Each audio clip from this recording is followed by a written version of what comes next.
SIR ఇంకా submission time అయిపోతుంది. దాని మీద చాలా మాట్లాడుతున్నాడు బిఎల్ఓలకు సంబంధించి ప్రత్యేకంగా. ఎందుకంటే బిఎల్ఓలకు ఇతర ప్రభుత్వ బాధ్యతలు అప్పగించకూడదు అని డిమాండ్ చేస్తున్నారు ఇటు మాజీ మంత్రి పేర్ని నాని. ఇతర విధుల వల్ల వారిపై తీవ్ర ఒత్తిడి పెరుగుతుందని, దీనివల్ల ఓటర్ల జాబితా తయారీలో తీవ్ర తప్పులు దొరలే ప్రమాదం ఉంది అన్నారు. తొందరపాటుతో ఓట్లను తొలగించొద్దని, ఏ ఓటుని తొలగిస్తున్నారో స్పష్టమైన వివరాలు, జాబితాను తమకు అందించాలని సీఈఓని కోరామన్నారు. మ్యాపింగ్తో పాటు ఏ సమస్యను లేవనెత్తినా ఢిల్లీకి లేఖ రాసి నిర్ణయం తీసుకుంటామని సీఈఓ సమాధానం ఇస్తున్నారని మండిపడ్డారు. ఓటర్ల నమోదు, సవరణ ప్రక్రియ పారదర్శకంగా జరగాలంటున్నారు పేర్ని. తయారు చేయడం అనేది వ్యవస్థలో ఒక ఇంట్లో ఓట్లు భార్యాభర్తల ఓట్లు చెరొక బూత్లో ఉండటం ఏంటి, ఇది తప్పు కదా. ఒకే బూత్లో పెట్టండి అంటే ఎవరికాళ్ళు ఓటర్లే పెట్టుకోవాలని చెప్తున్నారు.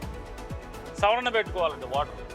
అంటే ఓటర్లకి ఏం పాపం, లిస్టులు తయారు చేసేదేమో ఎన్నికల కమిషను, సవరణలేమో ఓటర్లు పెట్టుకోవాలి.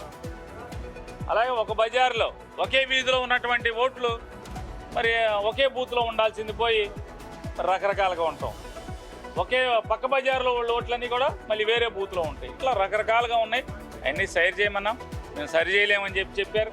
మరి ఇది ఒక వింత దాన్ని ప్రాసెస్ లాగా కనపడుతుంది మనకు. ఈ ప్రక్రియ వింతగా ఉంది.